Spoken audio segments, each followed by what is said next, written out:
Двух заключенных, переданных Кыргызстаном, перевели в тюрьму. Таджикистан подтвердил освобождение 4 кыргызских пленников. После объявления мобилизации из Москвы в страны СНГ не осталось билетов. Узбекских мигрантов в России просили не участвовать в акциях против властей.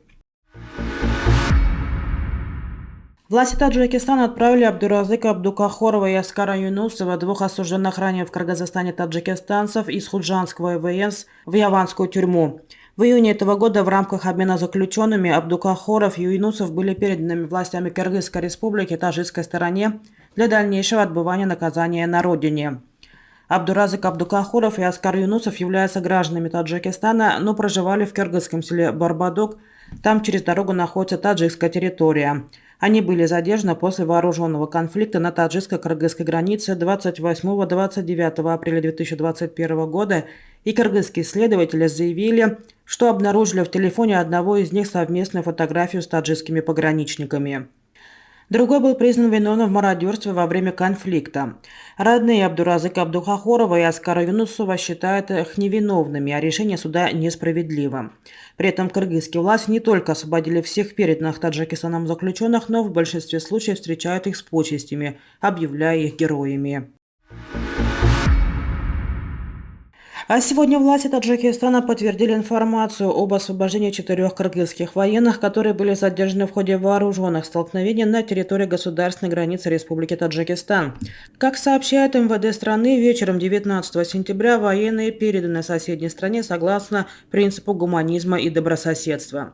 Вечером 19 сентября глава КГНБ Кыргызстана после переговоров со своим таджикским коллегой Саидмумином Ятимовым сообщил, что Таджикистан освободил из плена 4 военнослужащих этой страны. По его словам, один из освобожденных ранен, остальные 3 в удовлетворительном состоянии. Как отметил Ташеев, они будут доставлены в больницу и пройдут обследование. На ближайшие прямые рейсы из Москвы в страны СНГ, не требующие виз для въезда, закончились авиабилеты, либо на них повысились цены, следует из данных авиакомпаний и сайтов билетных агрегаторов. Стоимость авиабилетов из Москвы в страны СНГ резко выросла 21 сентября, после того, как Владимир Путин сообщил о частичной мобилизации. Призыву на военную службу будут подлежать только те граждане, которые состоят в запасе, прежде всего те, кто проходил службу в рядах вооруженных сил, имеет определенные военно-учетные специальности и соответствующий опыт, подчеркнул Путин. Призванные на службу перед отправкой в часть обязательно будут проходить дополнительную военную подготовку с учетом опыта специальной военной операции. Граждане, которых привезут в рамках мобилизации, получат статус выплаты и социальной гарантии контрактников, пообещал президент.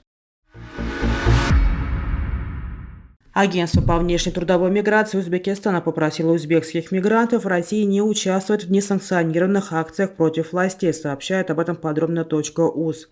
По данным агентства, сегодня в соцсетях, в том числе в узбекском сегменте, стали распространяться сообщения о проведении в городах России публичных акций протеста, которые официально не санкционированы государством.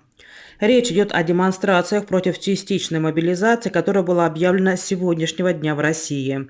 Активисты призвали граждан собираться сегодня, 21 сентября, в 19:00 в центре своих городов, сообщает подробно .уз.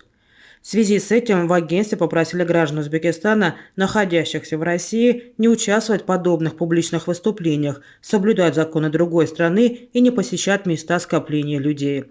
Также чиновники отметили, что участие в подобных несанкционированных мероприятиях может повлечь за собой привлечение к ответственности или принудительное выдворение иностранных граждан из страны в соответствии с законодательством России.